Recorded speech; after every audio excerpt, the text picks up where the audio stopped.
Berzikirlah kepada Allah. Tidak ada tempat mengadu kecuali kepada Allah.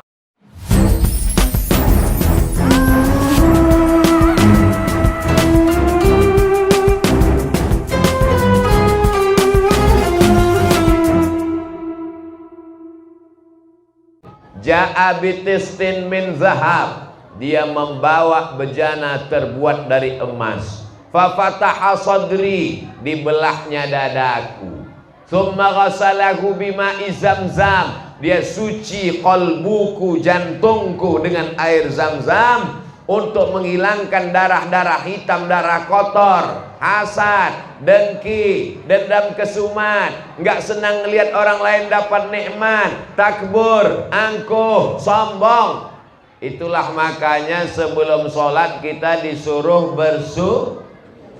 suci badan, mandi, suci pakaian, cuci, suci tempat, bersih. Masya Allah, tabarakallah. Ustadz Somad tidak di lantai. Biasanya tausiah di masjid, di lantai masjid, ditambah tinggi ke atas, dikasih karpet, nggak tahu minjam punya siapa, dikasih kursi, luar biasa. Ini kalau lama-lama begini sombongnya bisa luar biasa. Datang disambut tola al-badru alaina, tangannya dicium, dikawal, dihormati, dimuliakan, lalu kemudian disediakan. Tapi ini sementara 60 menit. Begitu tausiah selesai, kursinya diangkat. Nggak mungkin saya duduk selamanya di sini. Kalau saya duduk di sini, diangkat sama-sama kursinya sekalian.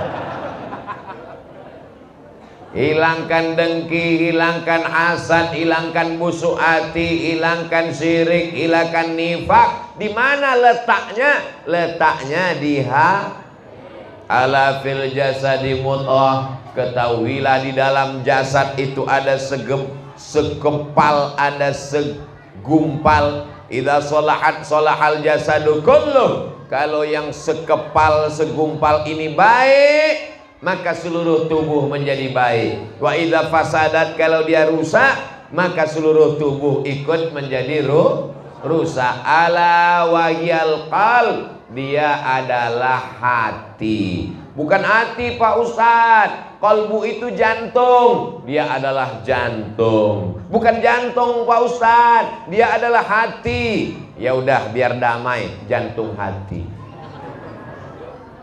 Jantung qalbu. Kalau hati liver. Nanti pergi ke rumah sakit, ke dokter. Di kamar dokter ada patung manusia yang isinya anatomi. Ada usus besar, ada usus kecil, ada ginjal, ada perut, ada lambung, ada jantung. Jantung yang sebelah kiri seperti jantung pisang. Kenapa disebut jantung? Karena bentuknya seperti jantung pisang. Besarnya sebesar genggaman. Anak bayi genggamannya kecil, jantungnya sebesar itu. Orang besar tangannya gede, jantungnya sebesar itu. Jantung Abdul Somad sebesar ini, berdegup, berdetak di dalam, terasa. Itu jantung orang yang normal. Tapi kalau banyak utang, apalagi tahu ada suara motor datang, debit kolektor. Makanya orang yang hatinya gelisah, meninggal mendadak, selalu disebut kena serangan jantung. Bukan serangan Rusia ke Ukraina. Siapa yang membuat jantung itu menjadi tenang? Allah. Huwallazi anzalas sakinata. Allah yang menurunkan ketenangan fi qulubil mu'minin, ke dalam hati orang yang beriman. Allah yang menurunkan ketenangan ke dalam jantung hati orang beriman. Bagaimana supaya tenang? Ala bizikrillahi tatma'innul. Dengan banyak berzikir hati menjadi tenang. Subhanallahil azim, subhanallahil azim, subhanallahil azim, subhanallahil azim, subhanallah walhamdulillah wala ilaha illallah wallahu akbar wala haula wala quwwata illa billahil aliyyil azim. Subhanallah, alhamdulillah, la ilaha illallah, Allahu akbar, la haula wala quwwata illa billah, afdalul dzikri fa'lam annahu la ilaha illallah. Kalau sempit terasa dunia, makhluk membencimu, tetangga memusuhimu, keluarga menyepelekanmu, orang mencaci maki, sumpah serapahmu, pejamkan mata, berzikirlah kepada Allah. Tidak ada tempat mengadu kecuali kepada Allah. Jangan ngadu ke Facebook. Nanti semua yang ada di Facebook komen, tambah pusing kepala. Jangan ngadu ke Instagram. Semua follower akan komen, makin stres. Ngadu ke ustadz, ustadznya juga kena masalah. Ngadu ke dokter, dokternya juga ada masalah. Ngadu ke dokter spesialis. Tolonglah saya Pak dokter, psikolog, psikiater. Saya udah nggak bisa tidur selama 2 hari. Mata saya tengah malam terbuka terus. Kata dokter, masih syukur kamu 2 hari. Saya sudah 2 bulan nggak tidur-tidur.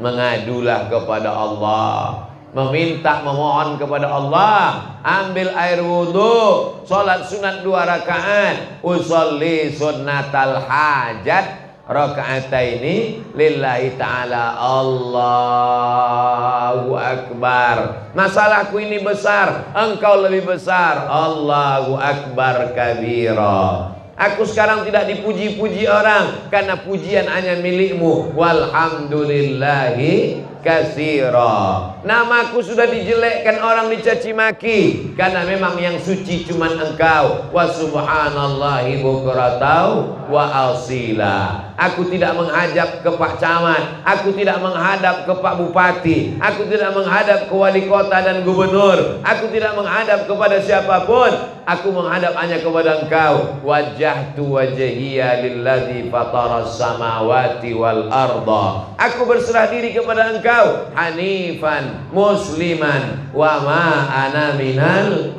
musyrikin. Semuanya kuberikan kepada engkau. Inna solati wa nusuki wa mahyaya wa mamati lillahi rabbil alamin. Aku tidak mempersekutukan engkau. Aku tidak duakan engkau dengan manusia. Aku tak duakan engkau dengan hewan. Aku tak duakan engkau dengan kayu, batu, hantu.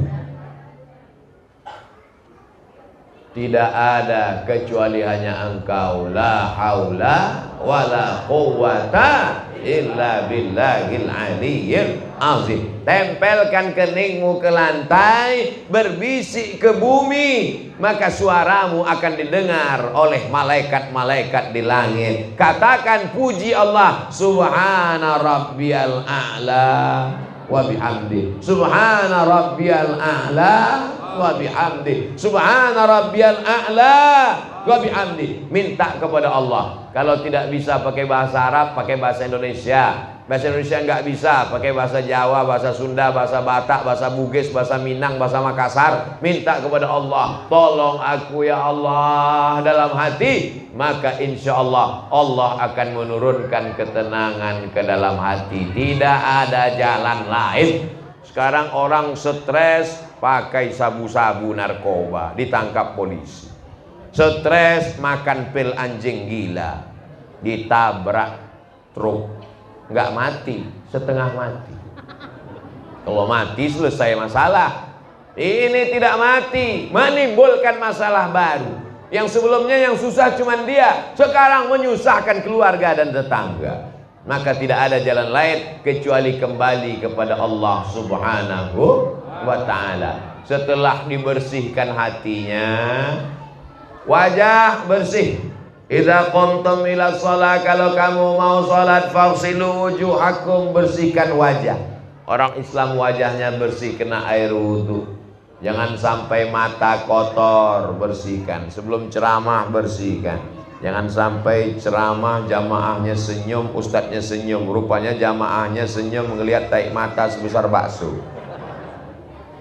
Bersihkan. Wa aydiyakum ilal marafiq, tangan sampai siku, bersihkan. Wamsahu biru'usikum, kepala sampai telinga, bersihkan.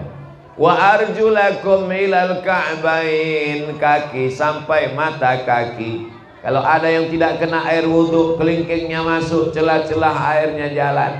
Jangan sampai wailul lil a'qab, celaka tumit, karena tumit tidak kena air. Hidupkan keran, yang kena air cuman sini, tumitnya tidak. Celaka tumit, digosok, karena ada orang yang kulitnya seperti daun keladi, disiram air nggak basah. Ada kan? Siram nggak basah, digosok lagi, digosok. Nggak juga, pakai kertas pasir supaya habis. Jangan sampai kita sholat, teman kita di belakang ngelihat, itu di tumitmu belum kena air. Kenapa? Ada cat sebesar ujung kelingking. Mau Idul Fitri ngecat pagar, rupanya tumpah kena. Wuduknya tidak masuk ke kulit, maka tidak sah. Perempuan wuduknya tidak masuk ke kuku karena pakai kutek. Kutek itu cat, nggak masuk ke dalam. Tapi sekarang banyak juga yang mirip kutek, rupanya bukan kutek. Mahasiswi, kenapa kamu pakai kutek?